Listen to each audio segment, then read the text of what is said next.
presenting dense information in public forum. Is forum plural or singular or both? Help. I think it might be both. Yeah, it could be both. It could be both, right. Okay, so presenting dense information. What's your discipline? What are you in graduate school for? I'm in the Rutgers Business School MBA program. Great, don't move it, it's fine. And Yuan, what are you studying?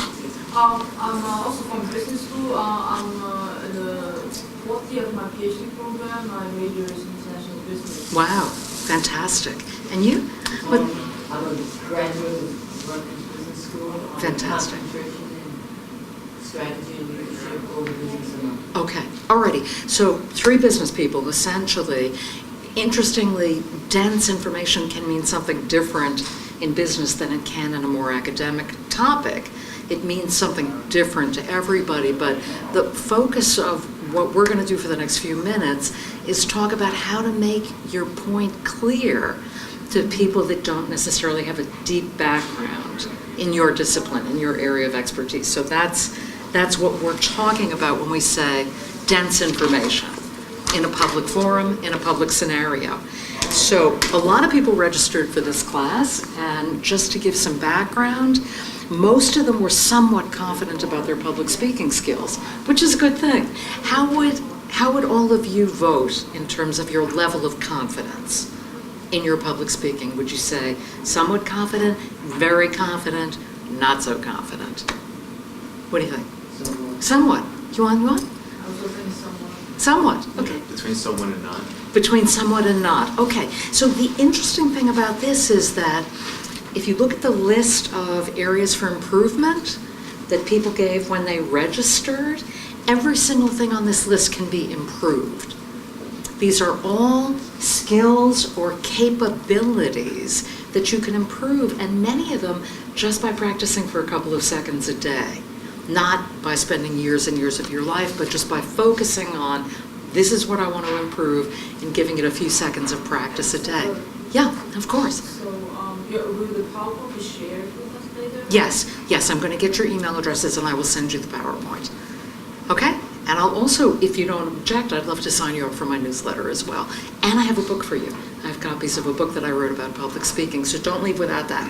Okay? So, all of these things and anything else that you can think of in public speaking is a skill that can be built and developed.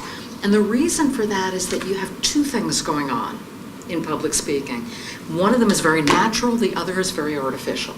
So the natural part is talking. Something that we've all been doing since we were generally toddlers, 8 months to a year and some number of months. The ability to talk to people, to verbalize, to make our wishes known using words, it's a natural human thing. You'd have to be raised in the woods by bears to not know how to talk, and everybody who's in graduate school does know that, right? Public speaking adds an artificial component to that. It adds a component of polish, what I'm going to call polish, meaning there's a professionalism, there's a smoothness that gets added to natural talking to make it be speaking, public speaking. Now, there's a reason why you want that polish and that professionalism. And here's the reason. This is what I call the public speaking relationship. And if you look at the triangle on the inside, you see that there are 3 elements in the relationship. There's content, there's the person who's presenting it, on this chart known as you, and there is the person or people who are listening, on this chart known as the audience, right? So you've got that 3-way relationship. The content holds it up, but what you really want is that connection at the top where the content moves you and me closer together, because the content is a mutual interest that we share. You're kind of curious, hopefully, and I want you to understand it, and that creates a relationship between us. Here's how it's different than just talking. If you're just talking, you're hanging out at your home, you're talking to somebody, and you say something, and they don't understand you, they're supposed to say, hey, what? Right? Yeah. But when you're speaking, if you're up here like me, if you're in my position, in the hot seat as the speaker, one of the responsibilities that I assume by taking on the role of speaking to you, I take responsibility for your understanding. Not that I can guarantee it, but that I've committed to trying to be as clear as possible, which is not what happens in normal conversation. In normal conversation, you just say what you want to say, and the other person hears you, or they ask you to say it again, right? I think that's the part that makes it the Pardon me? hardest. That's the part that makes it the hardest because you don't know whether or not they understand. Well, how might you get a guess that they understand? We can ask them, I guess. You can absolutely ask them, and that's something that people don't do often enough during a speech or during a workshop or when they're teaching a class. They don't stop as much as they could and say, is that clear? You want me to go over it again? Do you want to hear it again? Do you want me to explain it different? Am I going too fast? Am I going too slow? Absolutely, you can ask. But how else? Now, right now, I feel pretty confident that you followed everything I've said up until this point. Why am I confident about that? Because you know who you're talking about. Well, that's partly it, but knowing what I'm talking about and being able to communicate it to you are not the same thing. So why do I feel confident that you're following me so far? Because of the feedback. Because of the feedback. Now, what feedback what feedback are you referring to? You asked us a question. Okay. So we're back to asking questions, and I support that, but there's another reason why I feel confident. I'm looking at you, right? And just as we all know how to talk, we also know how to read another person. Most of us know that. Now, that doesn't mean you're always going to do it right, and that doesn't mean that you always understand what you're seeing. But if you're looking and you're trying to see, and you're trying to get visual feedback, as well as asking the question, then you're going to have a pretty good idea if people are tracking. And again, this is something that speakers could do more of. If it doesn't look like people are tracking, then you can try something different. Try what you're explaining in a different way, or slow down, or speed up, or ask a question, right? So these are all tools that we have as public speakers. The main point is that we're trying to not just deliver content, but create a relationship that's built around that content. And we take responsibility for the relationship. It's not your problem if I'm incomprehensible. It's my problem. And I'm the one who needs to clean that up, right? So that, to me, is the big difference between talking and speaking. Speaking is more polished, but not because we're trying to show off how smooth we are, rather because we are trying to make it really easy to be heard. It's all about being heard. I want to be heard, and that way you can accept or reject the ideas that I present, but it won't be because you didn't hear them, right? So some of it is very simple. Being heard is pretty simple and pretty mechanical, and there are discrete steps that go into it, and I'm using a lot of them right now. I'm using a lot of public speaking best practices to make it hopefully easier for you to hear me. So what am I doing? What best practices, what skills am I using to be heard? You want to face the audience. I'm facing the audience, absolutely. I'm not talking to my slide. I'm not turning around every 3 seconds to make sure the slide is okay. I know it's okay. I checked it out when I put it up there. It was okay then. It's still okay. I don't need to look again, right? What else am I doing? See if you can pick it apart. Well, I think you're moving your arms too. I think that. I'm gesturing a lot. Now, that's a matter of taste. Some people might like that. Some people might not like it. You want to gesture as a speaker at the same level you would when you're just talking. You want to be yourself. That's another thing I'm doing. I'm being very conversational. This is not a formal presentation because I am not speaking at a State Department dinner. Most of the time, being conversational will serve you better than being formal. That means that a lot of times when we write a presentation, our language is too formal because it's written language. And then when we go and deliver what we've written, it can sound a little stiff because we haven't translated from written language to conversational language. And you want to do that. You want to make that translation so that, again, you're more accessible, you're building more of a relationship. What else am I doing? Does anybody hear anything else that I'm doing to make my delivery more polished and easier to hear? Changing Well, the tone. Changing my tone, absolutely. What else? I think you're trying to be clear as every pronunciation there. Yes, yes, I'm pronouncing very carefully. Now, does it sound like I'm working really hard to pronounce carefully, or does it sound like I'm just talking? So you're talking. It sounds like I'm talking, but in fact, I'm pronouncing every single syllable that I say. There's not a sound coming out of my mouth that I'm not working pretty hard to, and I'm going to step it up just a little bit so you can hear it. I am working very hard to articulate clearly so that you can hear every single syllable.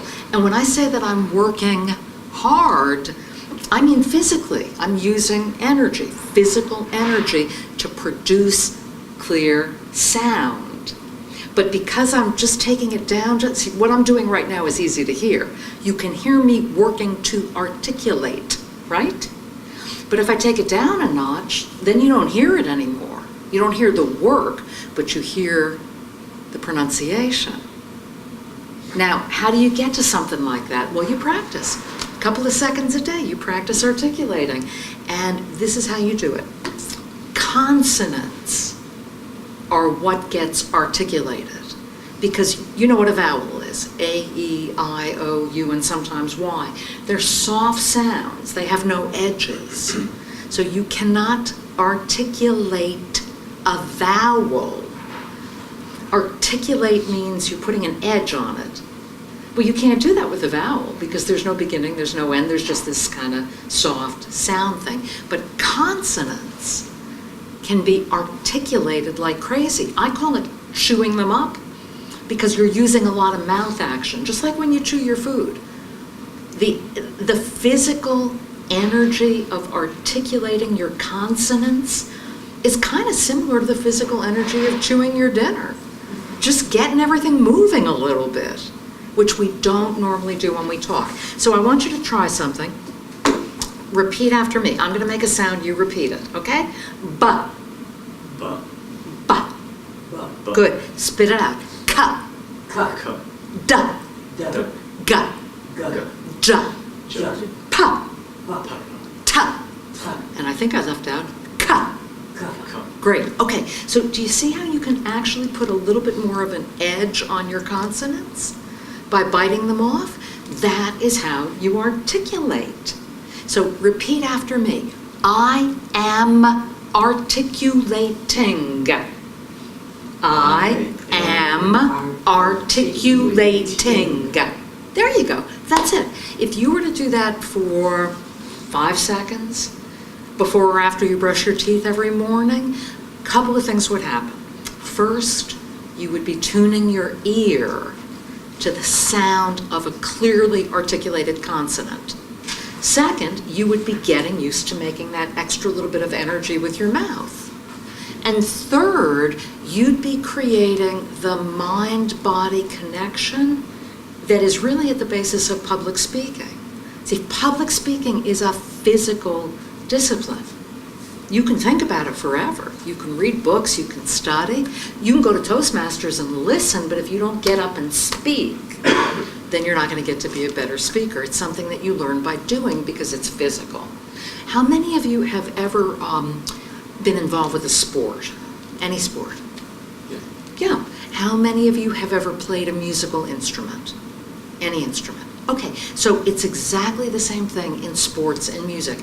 You take an action, a gesture, hitting the tennis ball or playing a certain chord, playing a scale, whatever it is, and you repeat it over and over and over and over and over. Your brain locks it in, and then when you need to do it in performance, boom, your brain just does it because you've conditioned that response, right? So among the responses that I've conditioned is articulating. I have myself so trained at this point that it's very difficult for me to not do it. I can do it when I'm home and I'm tired, I'm watching TV, I'm like, oh, I don't want to talk about anything anymore, right? But it's very difficult to do in a business setting because I've got myself so, boom, just do it, just put that extra energy in. And the thing is, that doesn't take a lot of time. A few seconds a day can do that for you. And articulation is just one of the small skills that makes you easier to hear and makes you clearer as a public speaker. So, articulation, I recommend it really strongly. Okay, here's another one. Pausing. Now, how much do you all pause when you speak? Do you pause a lot or a little bit? You never thought about it, you have no idea? I pause to think. You pause to think, right, okay. Yuan, what about you? I don't remember that. I'm pretty sure because You haven't thought about it. Most people haven't thought about it, so that's more than reasonable. And what's your name? Sharon. To think. To think. Okay. So pausing to think is for our benefit, but pausing can also be for the listener's benefit. And the best way to pause for the listener's benefit is at the end of an idea. So you state your idea, and then you stop talking, and let them think for a second and go, oh yeah, okay. And then you continue. Doesn't have to be a long pause, it can be very short. But if any of you are, I don't think anybody in this room does it, but a lot of people that I work with, a lot of one-on-one clients that I work with are millennials, and there's a millennial speech pattern which goes kind of like this.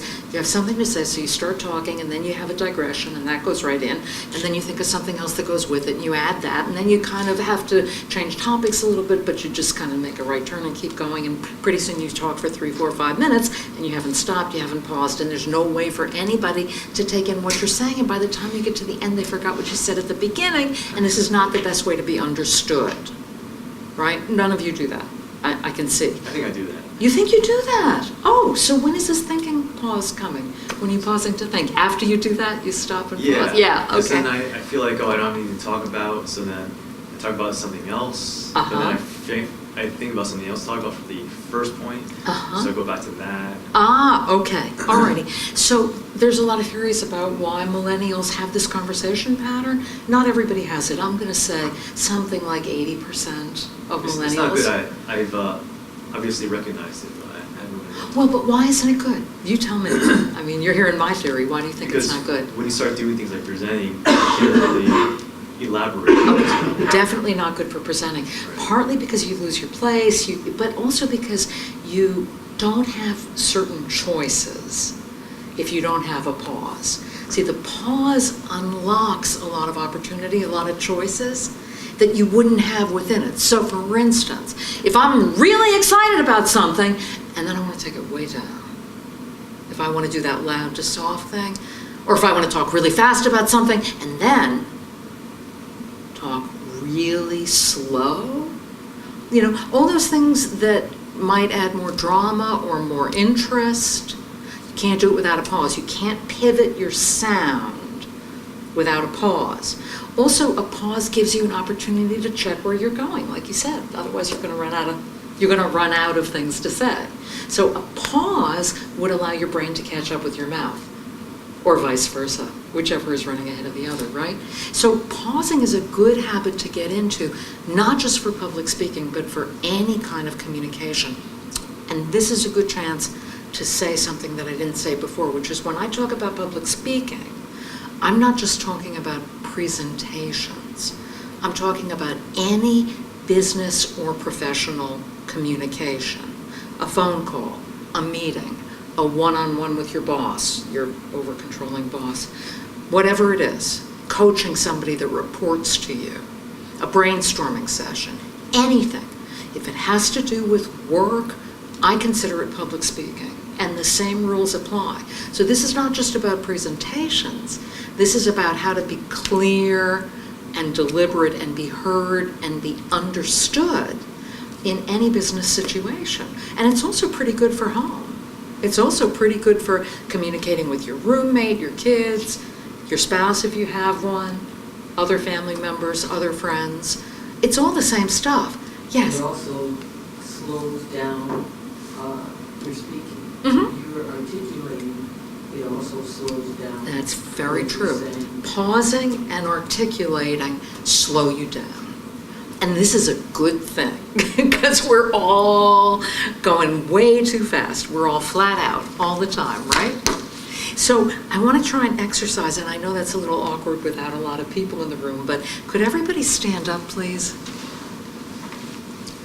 Okay, so this is what we're going to do. We're going to introduce ourselves, and I'd like you to follow the model that I'm going to give you. I'm going to say my name, and I'm going to pause between my first name and my last name, and I'm going to articulate both.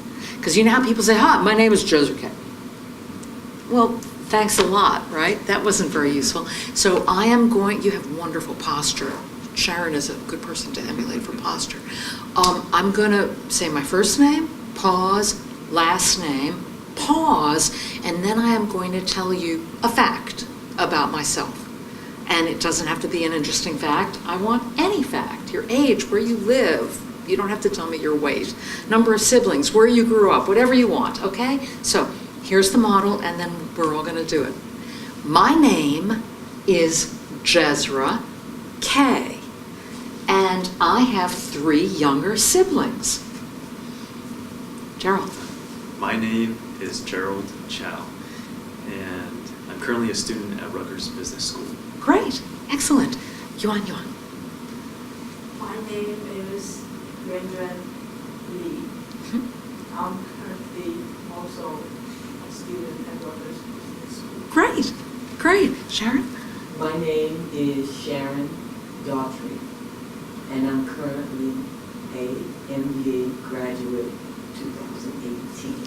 Yes, congratulations. So you just graduated. Yes. All right. Yesterday. No, Friday. Friday. Well, Congratulations. Congratulations to all of you. It's really impressive. Awesome. Have a seat.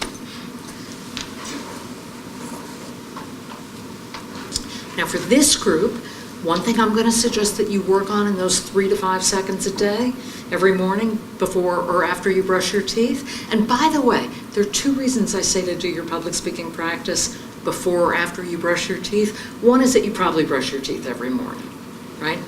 And the other is that you're in front of a mirror. Most people have a bathroom mirror. And when you're practicing public speaking, it's kind of nice to look at yourself because you'll see if you're doing something like, right? You'll notice if you look pained or panicky or you'll notice, and you can try and catch that and calm yourself down. And also for stuff like articulating, you can actually see your mouth move. Another thing that would be great for this group is speaking louder. And the way you speak louder is you open your mouth and you think, I'm going to speak louder. You just think it. And that will make your body produce the necessary action. But you have to open your mouth, because if your mouth is closed, you cannot be heard no matter how loud you think you're speaking. Right now I'm speaking very loud, but you don't hear me, do you? Because my mouth is closed, right? So you have to open your mouth to speak, and that goes back to that energy. The articulation energy, if you just use that energy also to open your mouth, let some sound out. Speak louder. Repeat after me. Speak louder. Speak louder. Good.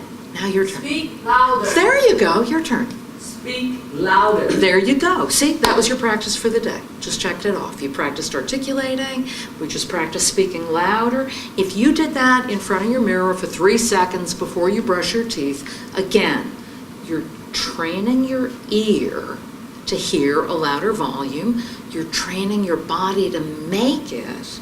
You're forming the mind-body connection.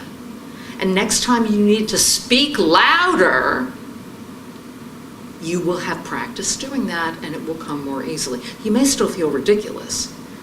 That's okay. Public speaking is not about feeling comfortable. It's about being heard, being effective, being clear. Sometimes you're not going to feel comfortable. Okay? But if you practice making a louder sound, now you have that option, right? So it's all about just a little bit of physical work to create a possible reaction that might be useful at some point. You're teaching a class. Well, you're going into business, so probably you might be teaching a class, and they're not paying attention. Class! Now they're paying attention. If you can't make that sound, you can't do that. You might not choose to do that, but you want to have the choice. And believe me, in a business meeting, no different. Excuse me, I'm sorry, I'm not finished yet. Right? I mean, that takes a lot of practice to be able to do that. I like to finish my idea first. Don't think you won't want to do that. You will want to do that, but you can't, I promise you, but you can't do it if you haven't practiced doing it. It doesn't come naturally to most of us. That kind of boom, right? If you have a kid and the kid's running toward the street, you want to be able to yell, "Stop!" Right? So again, useful to practice. I was lucky. My kid always stopped at the sidewalk, so I never had to yell. It was great. But you see, I live in Brooklyn. I live near a neighborhood called Park Slope, and one of the memes that we have in Brooklyn is the Park Slope parent. And the Park Slope parent would say to the kid, this would be a white parent, white upper middle class parents, and they would say, "Johnny, we talked about you running into the street, and I don't understand why you're not listening to me. You should not be running into the street, Johnny. Johnny's a year and a half old. This is not correct communication. What you say to Johnny is, Johnny, stop!" That'll stop them, right? Great. Yeah, they will stop. So you want to have that capability to speak loud, and this is a soft-spoken group, so you might want to practice it, okay? Alrighty, now, we're talking about how to present dense information. Dense information, as we've already discussed, means different things in different scenarios. I taught this course to some statisticians recently, and believe me, not only was their information dense, I did not understand a word of it for the entire length of the class. I had no idea what they were talking about, but they all understood each other. So then the question is, how do you take that highly technical knowledge and break it down to something that somebody without your level of expertise can understand? That's a big challenge. But this challenge also occurs in business. You have something that you want to propose and you know a lot about it. How do you break it down for the CEO who only wants to hear one or two sentences? How do you break it down for the chief information officer who needs to know a different kind of implication than all the facts and figures and charts and graphs that you've been putting together, right? So this, I think, in a business context is about what it means to present dense information. What it means is, who am I talking to and what do they need to know? That's the question, right? And the deeper you go into your level of expertise, the harder it is to remember what it's like to not know that stuff. And I'll give you an example. The wonderful people that were here shortly talked a little while ago talking about Toastmasters. I was listening for what is Toastmasters. I didn't hear that. You guys all got it because you're all really smart. And perhaps you've heard of Toastmasters in another context, but I did not hear the phrase, Toastmasters is a club where people get together to practice public speaking. So you're saying the people that try to sell this thing, that they themselves find out. I think that is an important sentence to put at the beginning of your presentation. And I actually told them that because if you don't say that, you're assuming a knowledge base that may not be there. Now, again, you guys are really smart. You got it. It only took you like 2 minutes to, oh yeah, right, public speaking club, I get it. On the other hand, why not tell? Why not just say, this is a public speaking club. We get together on a voluntary basis, we pay a modest fee, and everybody works on their public speaking as often as they can come to our weekly meetings. So it starts at the beginning. What they did was they said, well, what Justin did, and not at all to critique him, because we all do this in our area of expertise. And I am critiquing him. What I meant is I'm not trying to be cruel or superior. If I'm talking about what I do, I make the same mistake. We all make it. But he jumped into the middle. You said, I said to him, what happens at a meeting? And he said, people are going to critique your ums. That's not what happens at a meeting. That's not the core of it. That's a separate side activity. So he's down in the weeds without having told us what the basic activity is. What happens in a meeting is that everybody gets an opportunity to make short presentations to the group and get feedback, right? So this is how difficult it is to break it down when you know something so well that you just figure everybody knows it. But everybody doesn't, like me with my data scientists the other night. I mean, they were explaining all kinds of wonderful things to me. I didn't even know what the topic was, right? And that can happen, And the more expert you are in your area of study or professional involvement, the easier it is to just forget. There's a word for that, a phrase. It's called the curse of knowledge. The curse of knowledge is that you don't remember what it's like to not know. And there's a way that you can solve that problem. In the world of yoga, or Eastern philosophy as well, there's something called beginner's mind, where you try to approach a topic as if you knew nothing about it, as if you were innocent, as if you were a beginner. It's not so easy to do. And in a way, that's what we're talking about in this workshop today, in this presentation. We're talking about beginner's mind. Instead, what we tend to do is we tend to dump on the people who are listening. We dump everything we know, right? So what's more easy than to just start saying everything that you know without stopping to think, wait a minute, what does the other person need to hear? What do they need to understand? How can I organize it for them? How can I be sure that I am fulfilling their need to know and not just my need to tell, right? Really easy to just dump everything and not do that. I think part of the problem, I don't know about you guys, but for me at least, like for school, yes, like we're not really experts at what we learned within a semester. So how do you really give an effective presentation if okay. you're not an expert? All right, so this is such an important question. Because at that point you just, all right, I want to get my portion over with, let my teammates take care of the rest. Okay. So that's why I dumped the information. Okay, so there are two separate things that you're talking about, and let me break it apart for you. Because you're talking first about, well, I'm not really an expert, and second about, I want to get it over with, right? So let's take those one on one. First, of course, you're not the world's greatest expert. None of us are the world's greatest expert on anything. There will always be somebody who knows more than you do, possibly right in that classroom, your professor, or another student who is much more deeply interested in that particular piece of content than you are. So you're never gonna know more than every possible listener. If that's what it means to be an expert, forget it. Then you got nothing to say anytime to anybody, and yet you do have things to say. Why?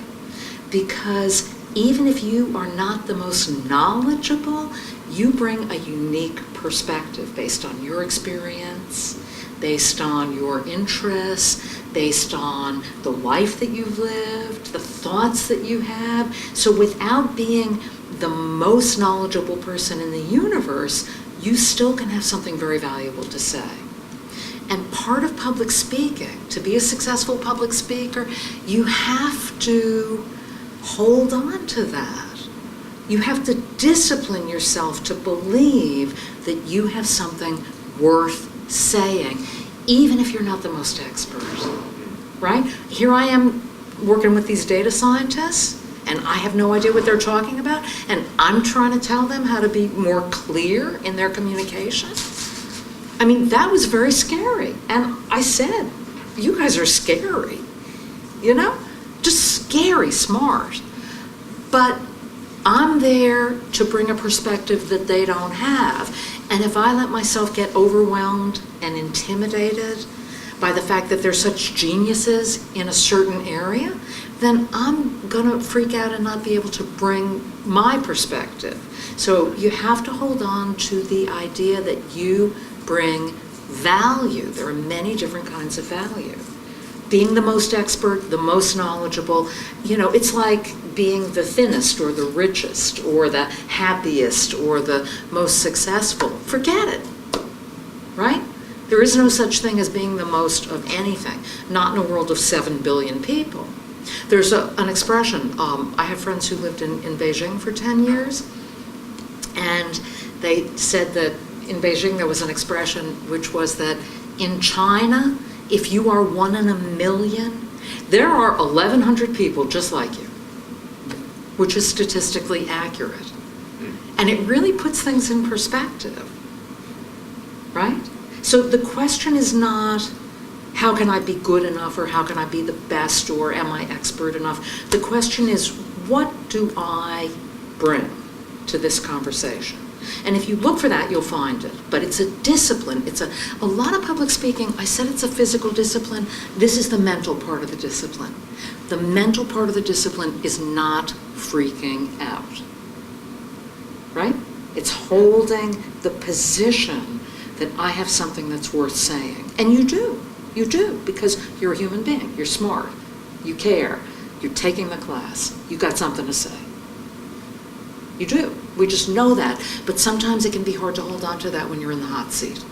So that's the mental discipline, is holding on to that. Now, the other thing you said was, I want to rush to get it over with. You didn't say rush, but you said, I want to get it over with. Right, I want to get it over with. So here's the thing.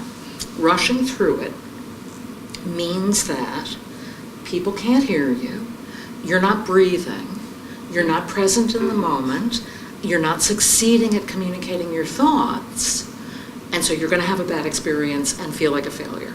This is not the desired effect. Yeah, I know. Right? But it takes tremendous self-awareness and self-discipline to stop that impulse, that fight, flight, or freeze response. So you know fight, flight, or freeze, right? It's triggered by your amygdala, which is a portion of your brain that you cannot talk to. The amygdala, the communication is one way. It tells you what to do. You don't tell it what to do. And basically it tells you 3 things. Run! Right? Or freeze. Okay. Right? Or fight.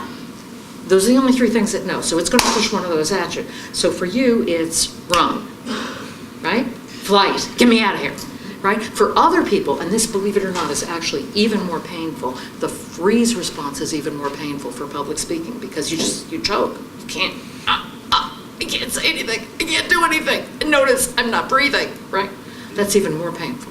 But that amygdala reaction that's pushing you to not be in the moment, to not trust yourself, to not take pride in whatever you're communicating, it is, what's the word I'm looking for? It's autonomic. You can't do anything about it except practice. That's what you can do. If you've practiced public speaking in general, pausing, slowing down, even if you're lucky enough to be able to prepare in advance for what you're going to say in class, you practice saying that in a relaxed, slow way, then you're countering the amygdala fight, flight, or freeze response.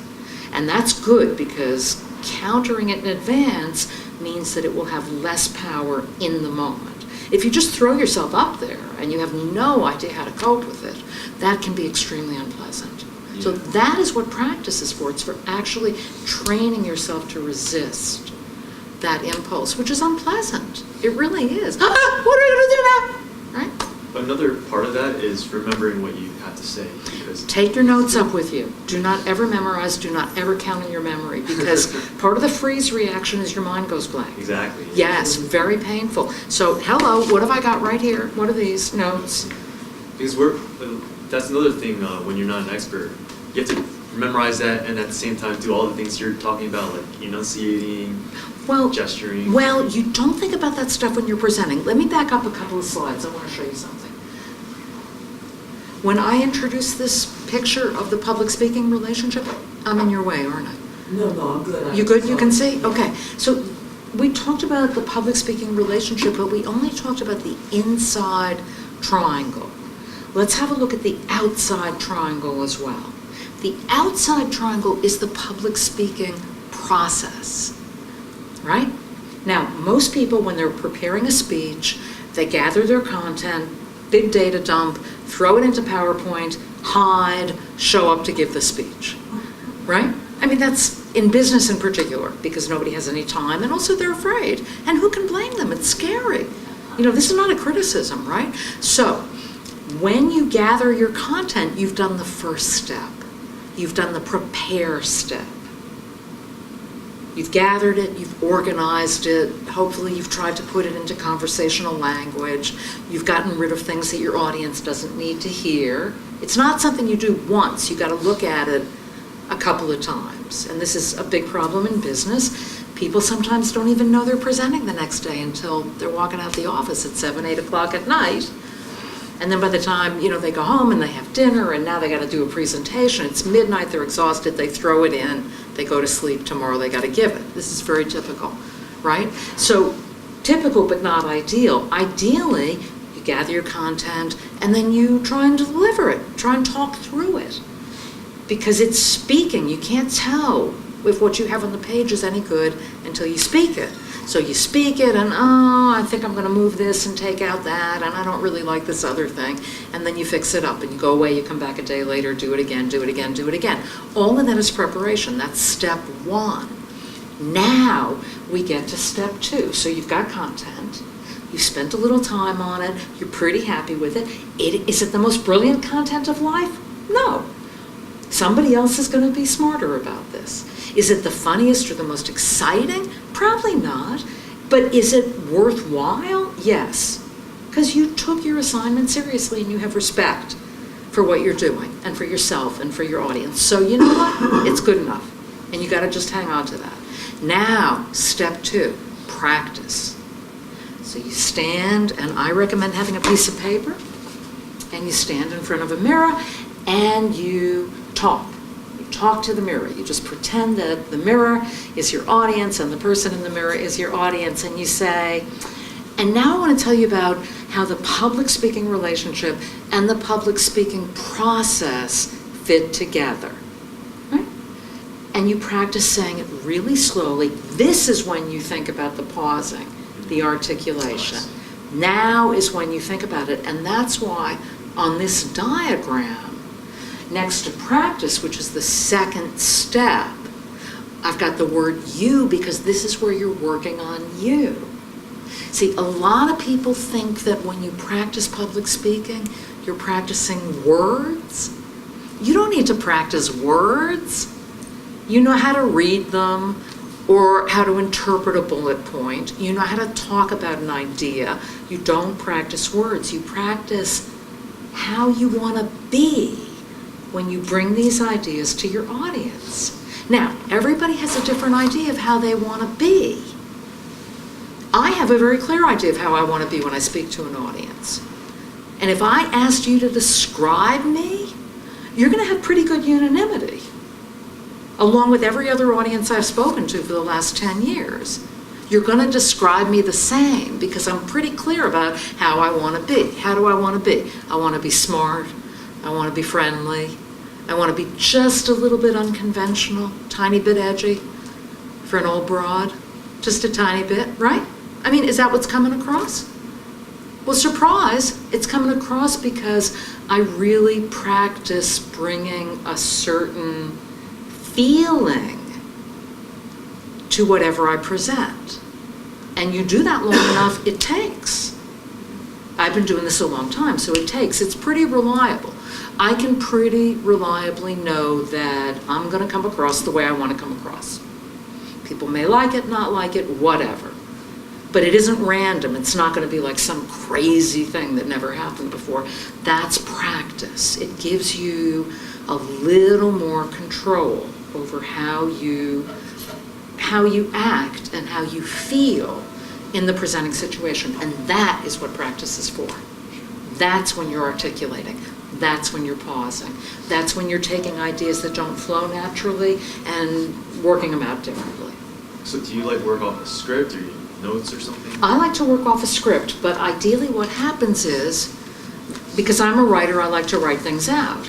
But every time I practice it, it changes. Yeah. It gets more conversational, and I'm internalizing more and more, so I don't have to look at it as much. So maybe I'd read the script the first 2, 3, 4 times, and the next 2, 3, 4 times what I want to do is I want to take a highlighter, a yellow highlighter, and I want to mark my script so that only the stuff that I have trouble remembering or that I need to be sure gets covered, that's highlighted in yellow. And I don't have to look at the rest of it. So what I did was I took my script and I used a highlighter to change it to bullet points. Those yellow highlights are my bullets. And there may be a whole paragraph that I want to read word for word because it's complicated or it's important or I'm not that familiar with it and I don't want to mess it up. But there are going to be other things that I can just talk about. I see the bullet, I just talk about it, right? Thank you very much for coming. It was a pleasure. My email address, you said? Great. Email address? Yes. Tell me about a book. Oh, in the box, grab a book. Thank you for remembering. And as a matter of fact, if you don't mind, grab 3. We'll give them out now. That's excellent. So during the practicing process, your script is going to morph. And this is called internalizing. And this is what you want to do instead of memorizing. You never want to memorize. What you want to do is internalize a sense of where you're going. Right? Sharon, thank you so much. Thank you. It's been a pleasure. Good to see you on So that's practicing. That's what you're practicing for. You're practicing how you want to feel, how you want to be, how you want to feel. And while we're talking about it, let's do a little exercise. But just to finish out this diagram before we do, I'm going to listen to that. just to finish out, the 3rd stage, when you're presenting, you're not practicing anymore. We're done with that.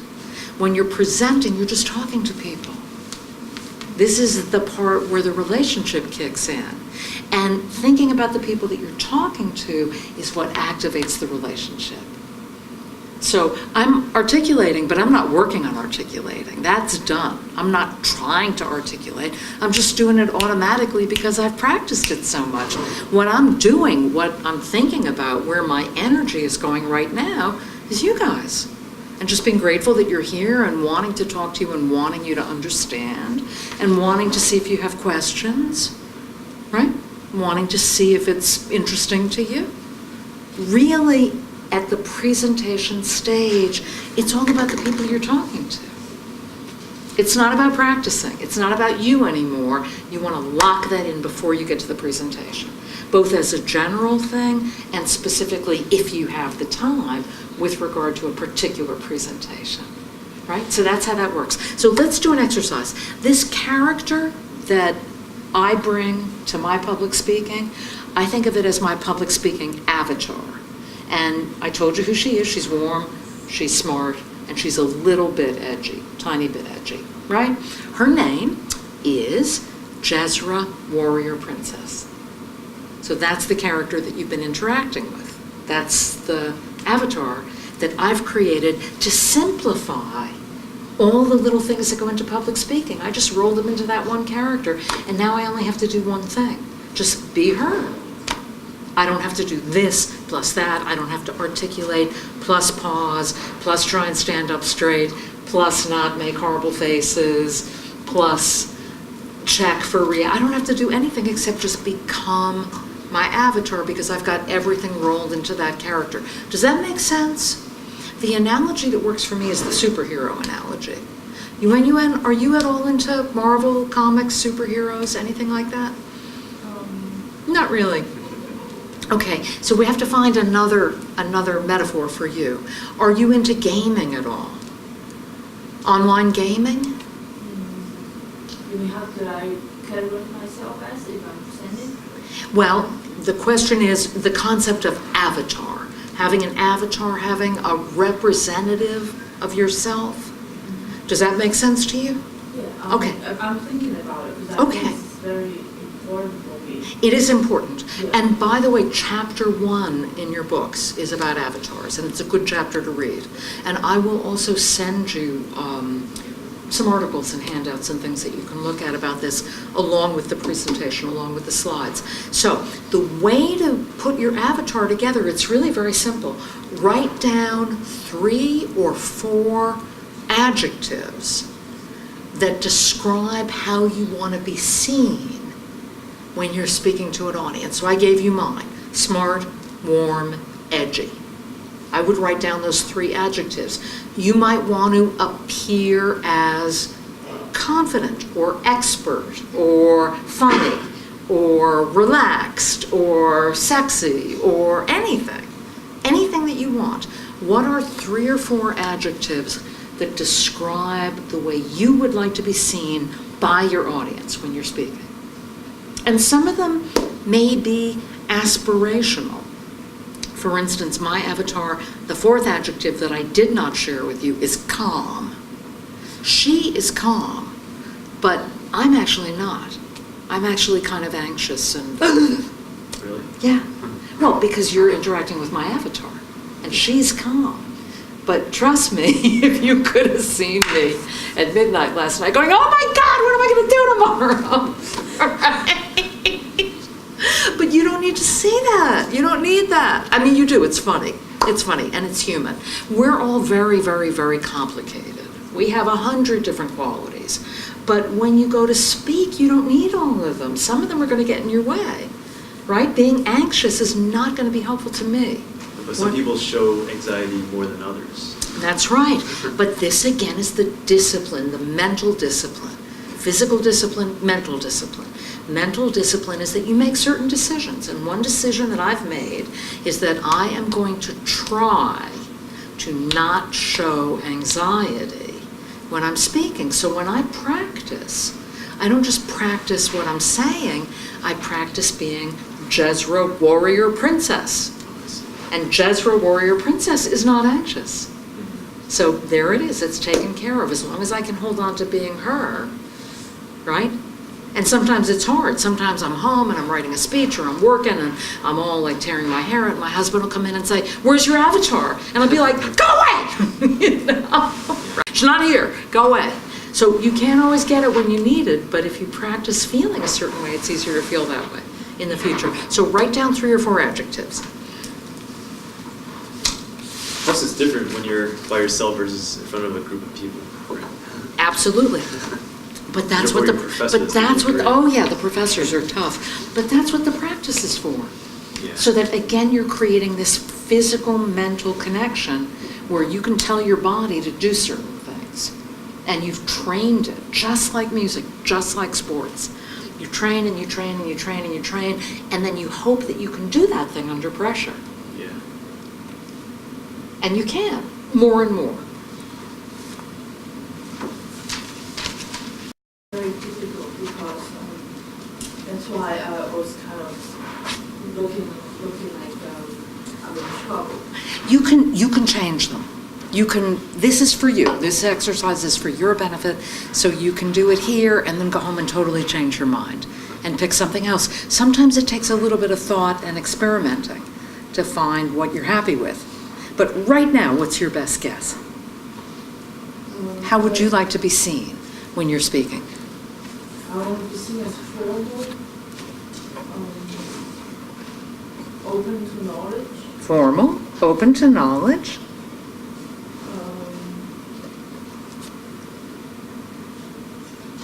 Maybe friendly. Friendly. Okay. I have a question about formal.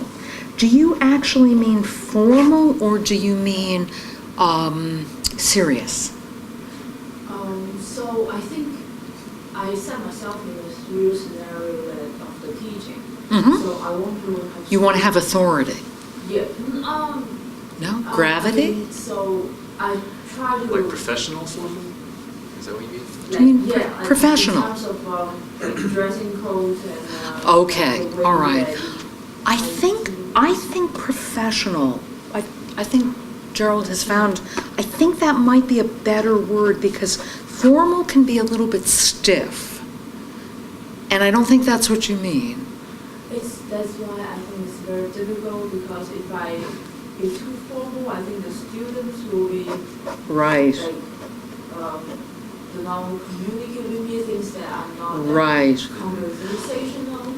But at the same time, I also want to implement strictly classroom rules. Got it, So got it's- it, got it's it. like you can't cheat, then you can't cheat. Right, But I you're see. open to- So it's not just professional, it's also Like a almost like no nonsense. No, you're right, it's difficult to find the right word for that. Let's stay with formal for now, because we understand what you mean by it. If you find a better word, you'll substitute it, okay? Perhaps it's not quite strict, it's not strict either. No, it's not strict. I think I will. High standards. It's just like facing human being, you want to be considering other people's feelings, be flexible. But facing knowledge, facing numbers, you want to be strict. You want to be Respectful, strict. A centimeter's mistake you cause there's Yes, yeah. I don't know the right word. I think we'll all think about it some more. Professional is very close, but I think you also want a piece of it about the ethical standard, what we owe to knowledge, the respect that we owe to knowledge. And also respectful I mean, I want students to be respectful to instructors, respectful to other peer students, respectful to guest speakers. This is all different helping. I need to send. Let's stay with formal for now. Okay, hold that thought and write those three things down. Formal, open to knowledge, and you said friendly for the third. Is there a fourth one, or is three enough? If I can, I won't be humorous, but that's kind of very challenging. Okay, why not? You can be whatever you want. Funny. Gerald, what are your 3 or 4? I have 6. 6. All right, let's look at them. Let's see. Okay. Let's get them all, and then maybe we can find them down a little bit. Confident. Well, you've listed. Did you say competent or confident? Confident. Enunciate. Confident. This is a practice where you're smart. Smart. Informative. Informative. Funny. Uh-huh. Relaxed. Interesting. Funny, relaxed. Ooh, hard to... It's hard. So yeah, like, because those are all really good. Yeah, so so my ideal presentation skills would be to be as good as Steve Jobs, and he has all of those things. He worked very hard on that. Have you seen videos of his early presentations? How early? At the beginning, the earliest you can find. So his very first one, he said he was very nervous, he was about to puke. Yeah. But he was still really good. I think he's a natural good talker. Well, I think he had some interesting things to say, but yes, he's a good model. Confident, smart, informative, funny, relaxed, and interesting. We'll leave them all for now. And I never do that. I never let anybody have 6. Okay, now I want each of you to pick a name for your avatar. I have Jezra, Warrior Princess. Your name could be Super UN. It could be something totally different. You could make it up. You could call yourself Steve Jobs. That could be, no, it's a good avatar name. If that's what you aspire to, then that's a name that evokes that. That's true, yeah. So pick a name that you want to give to your avatar.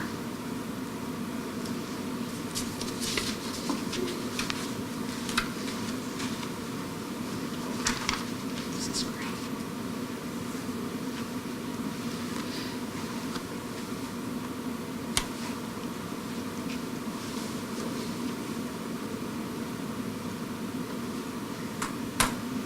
And again, you can change it later. Just pick something now and you're not stuck with it. You can change it if that's best for you. UN, what do you think?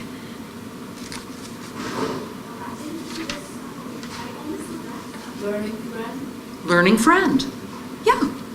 So I am learning friend. Of you. Hmm? Of you. Basically, you in this audience. Okay, so your character's name is Learning Friend?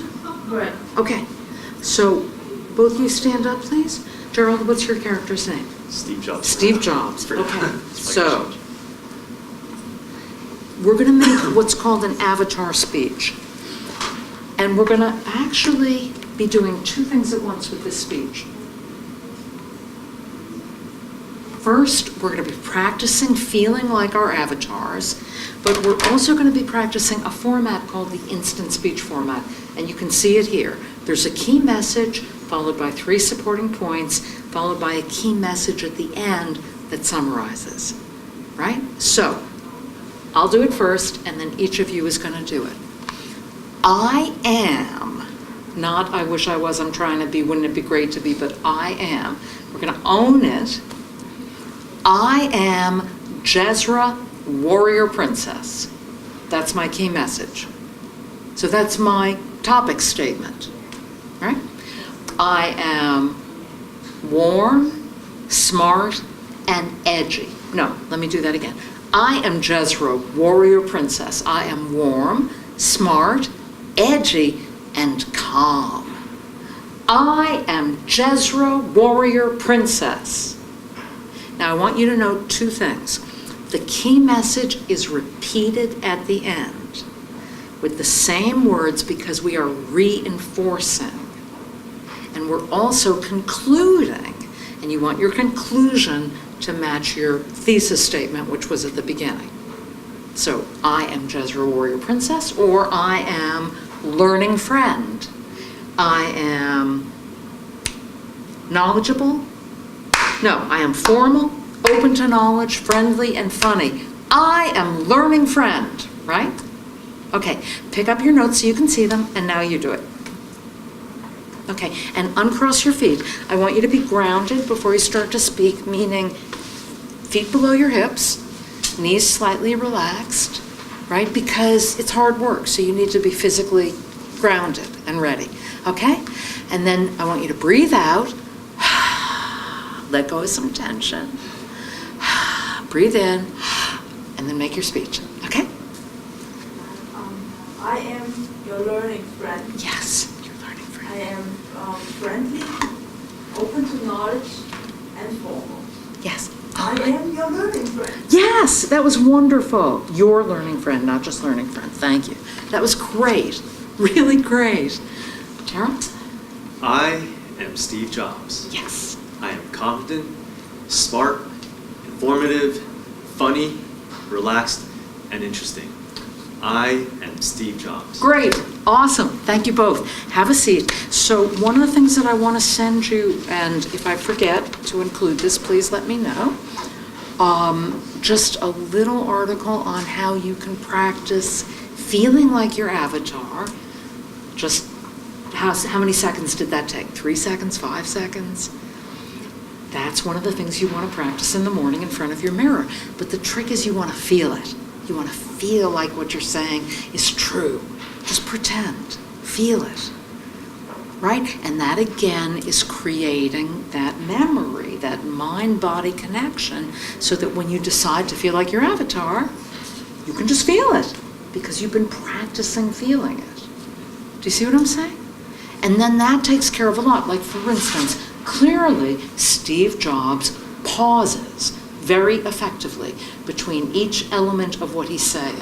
So if you're feeling like Steve Jobs, or your version of it, the Gerald Steve Jobs character, then you're going to be pausing. Because that's built in, that's what he does. You were smiling. Yuan, you were very warm. You were smiling. So you're not just saying that your learning friend is friendly. You're feeling it, you're showing it. And if you can become your learning friend, then you don't have to worry about being friendly. It's built in, it's there automatically, right?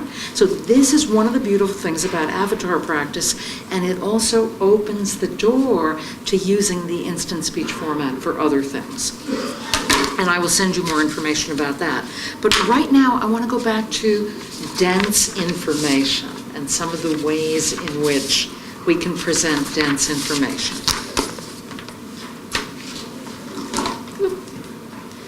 Here's my theory about it. I have a theory that when you're presenting to people who are not as expert as you,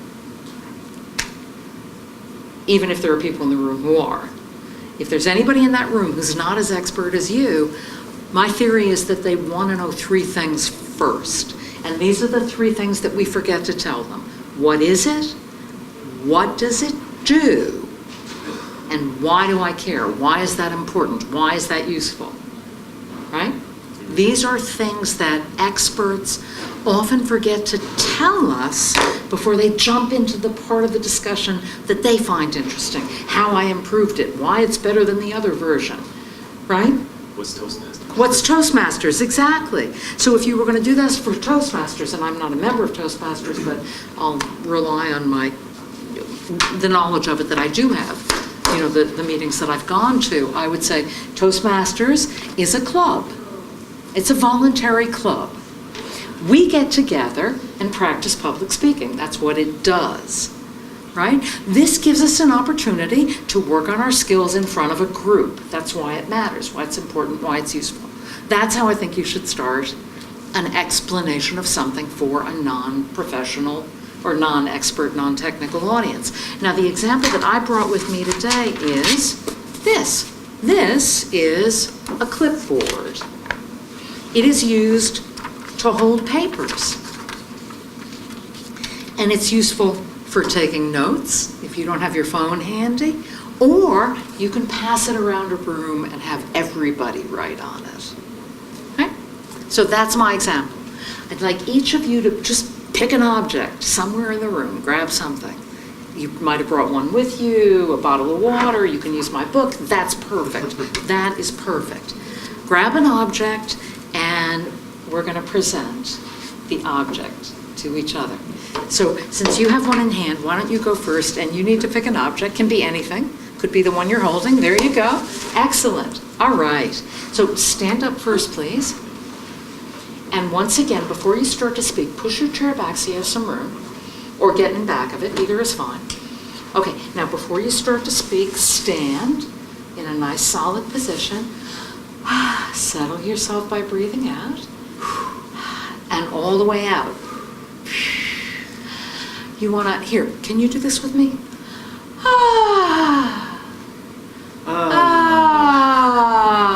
Really? You're not letting go. Let go, let go, let go. Let the tension go. Settle. Right, there you go. That was letting go. More, okay? And then smile at somebody. These are called the 4 S's. And now, tell me, what is it, what does it do, and why does that matter? Okay, so I'm sure you guys all know what a neck pillow is. So this is the caviar neck pillow. It's called the evolution pillow. And basically, if you travel and you need to sleep, this will basically help you sleep better on the airplanes or in the car. Great. And like I was saying before, it's a neck pillow, but it's not just any neck pillow. It offers better support, because if you've ever used a normal neck pillow before, you'll probably know that they don't work that well. So this actually offers more support so that you can sleep better on the airplanes or in the car. And there's also a pocket here where you can put an MP3 player and connect it and put it into your very ears. cool. Yeah. Could I try? Yeah, sure. Okay, so you told us that this offers better support. Yes. But I don't remember hearing you say, this is a neck pillow, it's used to support your neck. You said it helps you sleep better. Oh, okay. Right? So this is what I mean about expertise, like you're an expert in this pillow. Right. This is a very, very intense pillow. Yeah. So you told me why it's better support before you told me it was support. Right. And that's the curse of knowledge, right? Yeah. You started by saying, I'm sure you're all familiar with neck pillows, but what if we're not? What if we just arrived from Mars, right? That's true, yeah. So I want you to do it again and pretend that we just arrived from Mars, and this is an object that neither of us have ever seen before, okay? Sure. So this is a neck pillow, and it basically offers support for your neck whenever you're traveling, or even if you want to sit at home in bed, and you're stuck in a position for a long period of time. And why does that matter? Why is that important? What does it allow us to do? Yeah, and it basically allows you to rest better and not injure your neck for being in one position for a very long time. There you go. Fantastic. And now that we understand that, newly arrived from Mars though we are, now you can explain why it's a better design than some other neck pillow, because now we're totally locked and loaded. Awesome. That was awesome. Thank you. Thank you. You on? Actually, I'm changing my mind. I will just introduce the textbook that I have Okay. students to use. All right. So we're going to pretend that you're holding a textbook, and you're going to present the textbook to us. And don't forget, we just came from Mars. We've never seen a textbook before. So before you tell me about why this particular textbook is the best in the universe, including Mars, we need to understand, actually, what is this thing? What is this object? Do I eat it? You know, is it a pillow like that? What is it? Okay? So you're holding a textbook. In order to participate in this class properly, I hope everyone has a textbook. Mhm. International So the reason why you want to have this one is most likely you'll be using the most front 13 chapters. So if you don't have it, then you don't have a time to read it, go through it before you participate in the class. And also we'll be using a lot of case studies, and we'll also expect you read beforehand. Good, good. So what is it? It's a textbook with 16 chapters, which will be covered in this class for 13 chapters. Most likely... Professor, excuse me, what is a textbook? I've never heard that word before. What is a textbook? I mentioned it in the first sentence I said. What is it? A textbook. What is a textbook? I don't understand that word. What is a textbook? Oh, I understand what you're saying. Can you eat it? Great. Do you want me to wear it? Okay, so... Does it textbook- cook dinner? Great, thank you, actually. Textbook is a material that we read in order to enhance the study. and participate in this learning process. It's a collection of materials that we're going to read to enhance our studying in this class. It could be in both paper format and also electronic format. with Oh, it could be paper or electronic. I see that the one that you're holding is paper. Excellent. I think I understand now. Thank you. Thank you. Thank you, Professor. Awesome, awesome. So this is how far we have to break things down sometime. You know, instead of, this is a great textbook, and if you don't have it, you're not going to be able to keep up with class. That is how your introduction was perfect for a college class. They know what a textbook is. You told them what they needed to know. This is it, this is which one it is, this is what we're going to do with it, this is why you need to have it.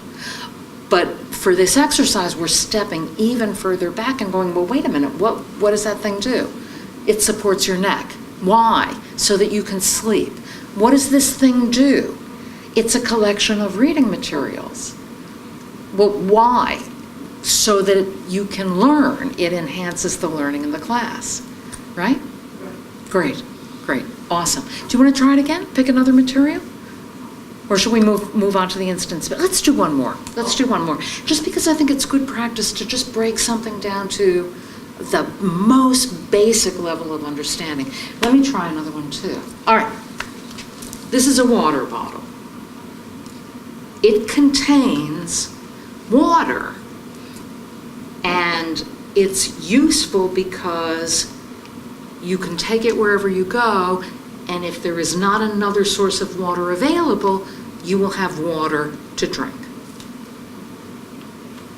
Was that okay? Does anybody see a way that that was like not basic enough? Is there a more basic level? They will ask you what is water. Right, what is water? Water is something that we drink to stay alive. You know, I could have said this is a plastic bottle filled with water. And a plastic What is bottle. plastic? Right, exactly. There's always another level down you I can mean, go. the plastic bottle can be reused. That's why you will hold it. The plastic bottle can be reused. That's true. That's an important part too. This is a container for water. It is made out of plastic, a reusable material, and it allows me to carry water with me in case none is available. That's At a the great pl- explanation. There. Well, but look how hard it is. Yeah, it is hard. It's hard. It's But- really hard because we're going against everything that we know and trying to go, well, what is the most basic thing that I could say here? I guess if you're trying to explain it to like a child, that's Mhm. how you would have to do it. That's the benchmark. And in fact, for public speaking in general, if you think about a smart 10-year-old, 10-year-olds are incredibly smart because they haven't, well, it used to be 10, it might be down to 8 now. If you take a smart child who has not yet hit puberty, so they don't have all the inhibitions that come from the hormones and the growth spurts and trying to figure out their social role, if you catch them just before that when their brain is really developed, but they haven't gotten confused yet by their social and physical development, that kid can understand anything. If you can find a way to, well, maybe not the stuff that my data scientists were talking about the other night, but I believe that ultimately there would be a way even to have them understand, you know, sophisticated probability theory or topology or, you know, I don't know what, right? I think it's theoretically possible to explain anything to a smart 10-year-old. And it's a good, when you're thinking about public speaking, it's a good audience to keep in mind. Because it does make you kind of think in a more basic way. they're smart, they understand, but they don't have the experience level that an adult has. So it makes you explain the context differently. You guys want to do another one? Do you have another object? I'll use this, I guess. Okay, great. Stand up. So this is a wireless headset. What that means is it outputs sound into your ear when you wear it from your cell phone, which is a communication device that allows you to talk to other people. And these are useful because that way you don't have to keep the cell phone to your ear, or if you're moving, for instance, you're driving or somewhere else, you can focus on the road and not endanger the lives of other people and yourself. Wow, great. That was great. And it was very clear, and there was good pausing and good articulation. And it was a lovely explanation of an object that people might not be familiar with, particularly if they just arrived from Mars, or if they've been sleeping for the last 10 years. Sure. Yeah, excellent. Thank you. Thank you. Yuan? I will stick to my first idea now. Mm-hmm. So this is Coca-Cola. It's generally used when you feel thirsty and want something cool, as you always come from the refrigerator. Mm-hmm. I also give you slightly extra energy, like coffee, because Mm-hmm. you have caffeine elements in it. Uh-huh. So the name is called Coca-Cola, and it will give you energy after lunch or something. Uh-huh. The only thing that I missed hearing was that it's a liquid, which it's something that you drink. Right. Because, you know, if you didn't know that that was a soda can, it could contain bread, powder, you know, music. Other than that, excellent, excellent. You talked about how it's used, how it's stored, what the effect of it is, a couple of ways in which you would use it. Great, great. Just throw in liquid and you're home free. Thank you. Thank you very much. All right, so this is a format, a sort of scheme that I think is useful for using at least to prepare a technical presentation. You might not stand up and give the points in this order, but it'll help your thinking when you're presenting to a non-technical audience. It'll help you get back to that beginner's mind that I mentioned. Now, another format that's very useful, one that we just touched on, is the instant speech format. We used it as the basis of an avatar speech, where the key message was, I am Jezra Warrior Princess, or I am Gerald Steve Jobs, or Steve Jobs, or I am your learning friend. That was the key message, and then we supported it with describing the qualities that we have, and then we reiterated the key message for reinforcement and to show that we have now proven the point that we set out to prove at the beginning. So that's a very basic use of the instant speech, but it can be used for all kinds of other things. It can be used to educate, it can be used to persuade, it can be used to instruct. It's useful for a lot of things. So there's value in practicing this format in other contexts besides practicing your avatar speech. So for instance, when somebody asks you a question, a public speaking best practice is to answer the question first, and then give your supporting argument, and then reiterate your answer. You don't have to do it this way. You don't want to do it this way every single time. If you're leading Q&A and there are going to be 20 questions, you're not going to use the instant speech format 20 times in a row. But you want to be able to use it, and it trains you to say the most important thing first.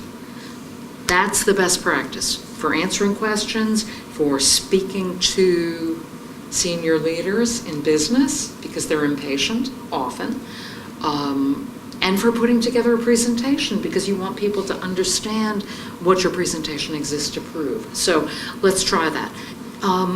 Could one of you ask me a question? And it's just a demonstration, so if I don't know the answer, I'm going to make something up. Any question? Is this the first time you come to Rutgers? this is not the first time I've been to Rutgers. I was lucky enough to teach an undergraduate business seminar for women in Newark. I taught an undergraduate business seminar class, a single class for women in New Brunswick. And I also did a program through the Learning Center 5 or 6 years ago. So this is not the first time that I've been to Rutgers, and I'm very, very happy to be back. So do you hear what that format does? It tells you where to begin, it tells you where to end, and it restricts the amount of wandering around that you can do in the middle because you've only got 3 supporting points. Right? So I didn't go off on some tangent about how when I was in New Brunswick, I stopped in at Freehold because I have a sister who lives there and her husband barbecued dinner and it was a really great experience and that's why I always love to come to, no, it kept me focused on demonstrating that my key message, elaborating, making, in this case, just elaborating on my key message. Okay, so that's how the instant speech format works. I'm going to ask each of you a question. And I want you to make an instant speech. So the first thing you're going to do is look for something big and general to say.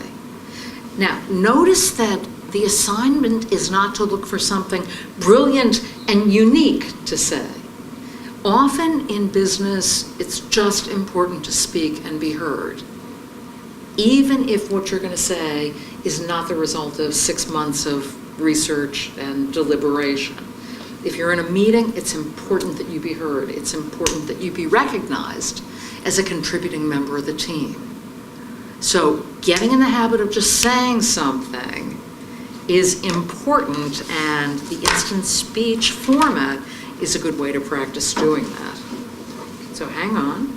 I want to take a note because there's something I want to send you about this. Okay, Gerald. My question to you is, what do you enjoy about business?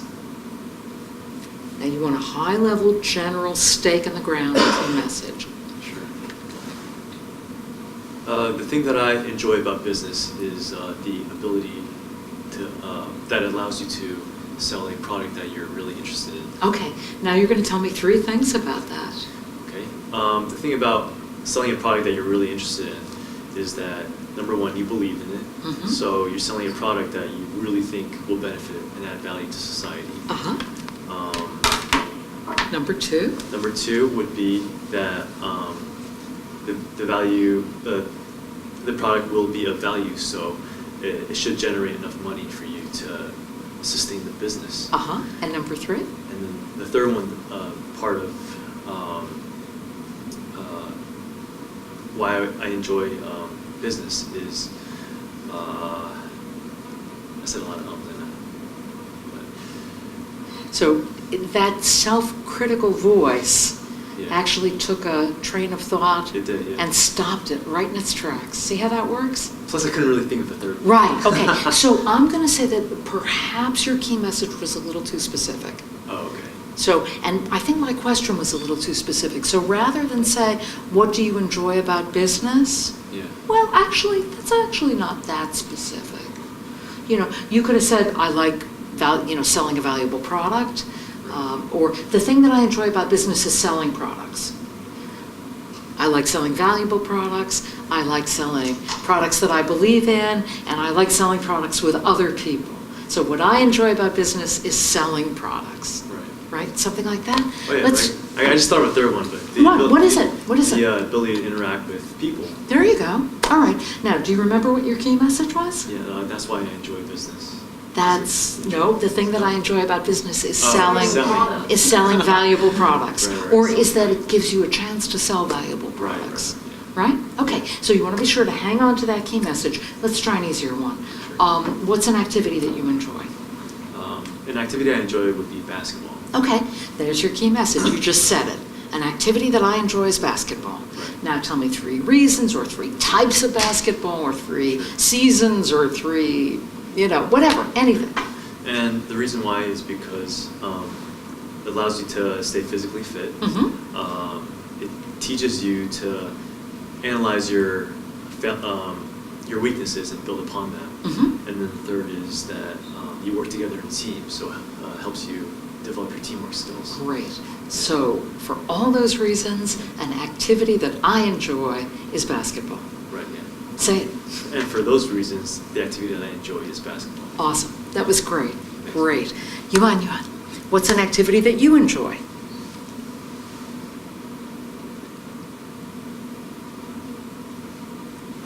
Or anything that you enjoy. What's a food that you enjoy? Teaching? Activity I enjoy is going to a conference. Going to a conference. Girl, you are serious. Okay, so tell me 3 things about. So going to a conference will allow me to meet those field-renowned people that I will not get a chance to meet in normal life, stay in school. Because Great. they're all from different institutes. Great. So that's number 1. What's a second way in which you enjoy going to a conference? Second reason I'm enjoying going to a conference because I'll be able to present my own ideas. Mhm. And people most likely will give me feedback. Mm-hmm. And a third reason? The third reason that I like to go to a conference is because sometimes this will be on YouTube. Conference sometimes organize very good attraction places to Absolutely. Absolutely. And those are just 3 of the many reasons why I enjoy going to conferences. You say. Those are the 3 reasons I enjoy going to conferences. Excellent. Excellent. Let's do one more. What kind of a professor do you want to be? I will be a research-intensive professor, which is Okay. also able to teach.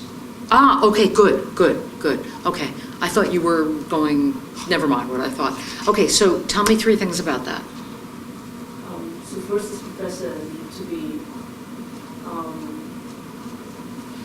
very proficient, fluent in the field of knowledge that Mhm. she's in, Mhm. which means to be able to publish in journals, general knowledge. Mhm. And Okay, that's number 1. Number 2? second, number 2, I think is the very most important thing about being a professor. So you need to care about human, rather than just care about the field that you're studying. You have to transfer the knowledge to the next generation of your peers. Mhm. So you care about your peers, you transfer knowledge to them either via conferences or talks, and also you're able to communicate this knowledge to lay people. I'm going to say that that's getting to be a really complicated. I know. Right. So do it again. Start from the beginning. I'm going to ask you the question. I want you to just give me really brief answers. I want to be a professor who can communicate knowledge. I want to be a professor who respects people. I want to be a professor who, right? Just go right to the point, because the more you elaborate, the less I'm taking in. I agree. Right? So what kind of professor do you want to be? I want to be a professor.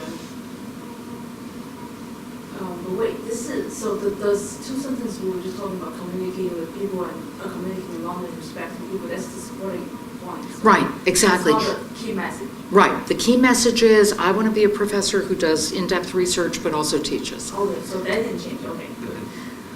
So, the professor that I would like to become is the one that does in-depth knowledge, research and also able to teach. Mhm. So, I want become to. that. I want a 1, I want a 2, I want a 3. In order to become that type of professor, I would like to communicate knowledge with people, respecting general public people,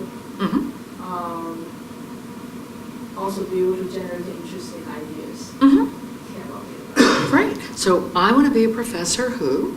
I want to be a professor that can both conduct that knowledge and also able to teach. Great. Okay, good. So part of this exercise is being as really focused and brief as possible. You want to teach yourself to go right to the point. So I can say to you, I want to be a professor who respects knowledge, And now I can keep going for quite a long time and tell you everything that means to me. But really, the point is in those first few words. And trust that your audience gets it. You don't have to elaborate, right? Trust that they get your idea.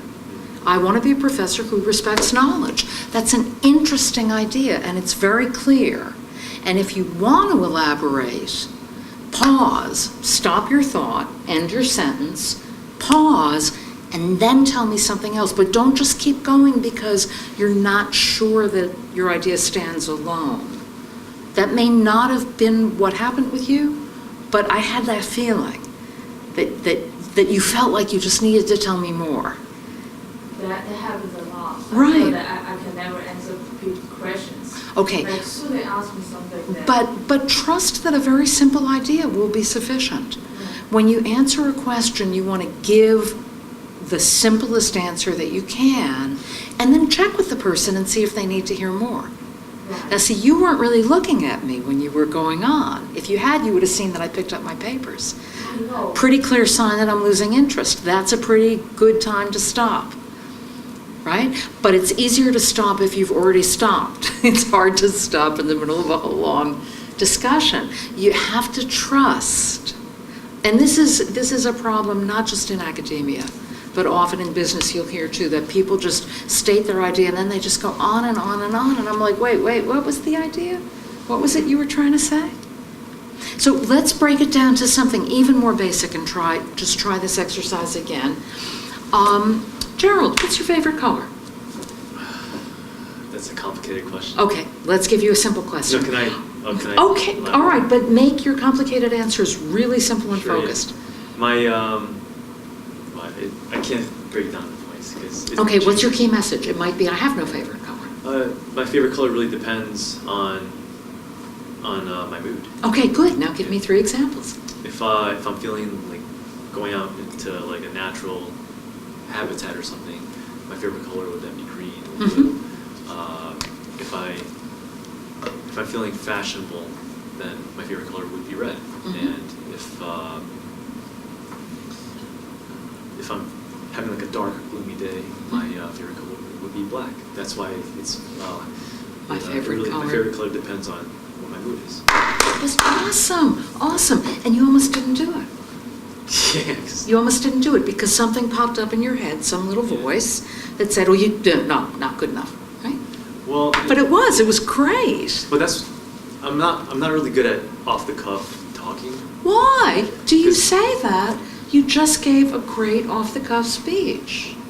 You just did it, and it was great, and I'm saying it was great, and I don't say bullshit because I don't need to. I don't need to, ever.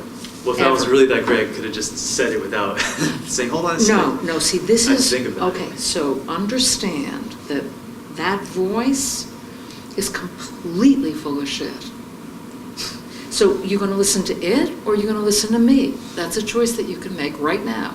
Who are you going to believe? The little voice that's like, well, no, that couldn't have been great. She can't be right. Well, excuse me. Yes, I can be right. I am right. I am right. That was great. That was a great speech. The voice, that's bullshit. That's some other thing. That's called, technically what it's called is internalized depression. Right? We all have it. Everybody has that voice. Okay? Read the first chapter of the book, please, of my book, okay? The avatar stuff? The avatar stuff is tied up with this little voice. That's one of the things the avatar is good for, is teaching you to fight back. Everybody has that voice that says, that's not good enough, you're not good enough, you didn't do it right, you didn't do it well enough. Mine is actually very specific. My little voice says, you're such a fucking idiot. Yeah, that's how I know this stuff. I'm not making this up. I know this stuff from living this stuff, and I have many, many, many years of experience with hundreds and hundreds of clients, and not one of them is missing that little voice. Well, obviously this is our subconscious minds going nuts, repeating things that we heard in childhood or just general poison that's in the atmosphere. What are you going to do? Are you going to buy into it and believe it? Or are you going to say, no, I just gave a perfectly good instant speech. Jezra said it was great. who are you going to believe, right? This is what I'm talking about. This is the mental discipline of public speaking. Choosing what to believe, choosing where to put your attention, choosing whether or not to buy into these random destructive bullshit things that happen in your brain for no good reason. No good reason. I guess one of the challenges I have, it goes down to who I am. Like, I always think I could do better, so then Right. whenever I do something, Right. I'll be Smart, like, wait, ambitious okay. people always think that we can do better. Yeah. It But then goes with the also- territory. It also makes you second guess yourself a lot. Mhm. Ask, how could I have done better, or was that the best thing to do or say? You know, there's nothing wrong with reviewing something that happened to look for ways to improve it. But when that comes from a sense of inadequacy or self-blame or self-hatred or self-criticism, then it becomes more negative than positive. Yeah. Right? I mean, smart, ambitious people always want to do better. You always want to do better, right? Is there ever a moment when you feel like, oh, I just did this perfectly. It could never in life have been done better by anybody. People that think that way, they're sociopaths. There's something wrong with them. There's something wrong. I think. Right? You know? But yeah, I mean, yeah. But you don't want to go to the other extreme and be constantly tearing yourself down. Yeah. You made a very good speech. It was off the cuff. One of the reasons that people don't speak well off the cuff or don't think that they do is that they have no structure. If you practice the structure, Right. you can speak well off the cuff, as you just did. I see. So would Right? you, sorry, when I said I do that, I meant I do the opposite, which is like, oh, I didn't do this well, so I need to keep improving. Well, keep improving, but keep improving from a position of, oh, this is useful. I could use this. Yeah. As opposed to, Yeah. right? But would you recommend this like in normal day speech? It's tricky in normal conversation, but if you practice it, then you can use part or all of it. So again, practicing and presenting, different things. Yeah. Practicing and talking to people, different things. If you practice the format, it trains you to pick out your main point. Right. And that's very useful. It also trains you to be brief and focused, and that's very useful. If you never use it in daily speech, that's okay, because practicing it will give you so much benefit. Does that make sense? Okay, so practicing it has value separate from whether or not you ever use it. Sure. What you want is the choice, Right. right? And so you might choose to use it because you want to be very formal, because you want to reinforce something, because you want to be very precise. But even if you never use it, practicing it gives you all kinds of awareness that you wouldn't have otherwise. So I would say what I recommend is that you practice, and then on a case-by-case basis decide whether or not to use it. Because like And we were then- saying in the beginning, how like you talk to someone and Mhm. then you forget what you're talking about. Right, right. Yeah, well, when you put that stake in the ground and try and remember what you said, and that's another thing that it helps you with. It helps you remember what you said. Yuan, what's something that you enjoy, a food that you enjoy?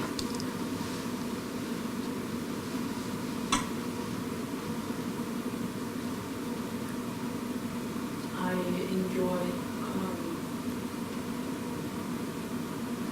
enjoy vegetables. Okay. Now tell me 3 things about that. Vegetables that looks lovely, they're really very colorful. Uh-huh. Vegetables make you feel healthier. Uh-huh.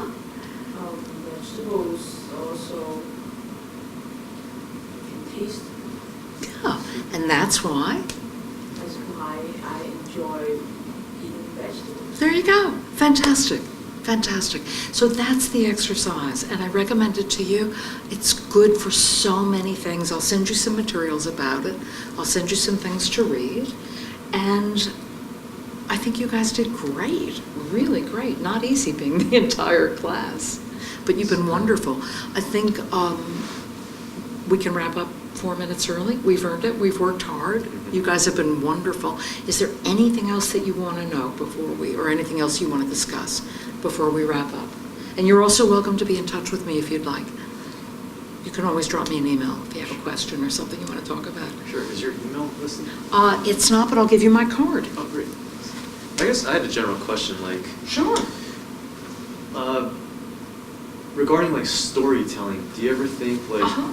that's good to integrate? And Yes, if so- storytelling is great. I'll send you something about that. Oh, great, yeah. Okay? Okay. Let's take your microphone. That wouldn't have been good, Mark. Storytelling, let me add that to my list of stuff I'm going to tell you. Stories need practice. Oh, okay, yeah. When you hear somebody that sounds like a natural storyteller, they've told that story before. Probably, yeah. Oh, yeah. If I But tell there's all no the time. probably, there's no probably about it, you know. People who like telling stories have stories that they have practiced telling. A lot, often. I was once telling a story, and nobody reacted. It bombed. The story was a bomb. And so I told it again, immediately. Just to see if it was actually the story, or maybe I hadn't communicated clearly, and I told it a second time, and nobody reacted. It bombed the second time.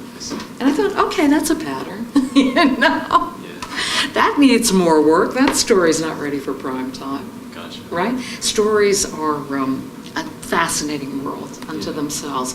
But again, the important thing is practicing, and practicing out loud, and practicing on other people, Right. and seeing what elements improve the story, enhance the story, and what elements slow it down. Trial and error, tons of it. You know, but it's fun. It's fun to have a good story to tell. It's fun to listen to. Most people respond better to Right, storytelling. exactly. It was such a pleasure to meet you both. Too. Ooh, there goes that. Doesn't have water anymore. No water. Thank you so Yeah, thanks a lot. much. Yeah. It was great. Thank you very much. Oh, thank you. You were both wonderful. And we are done.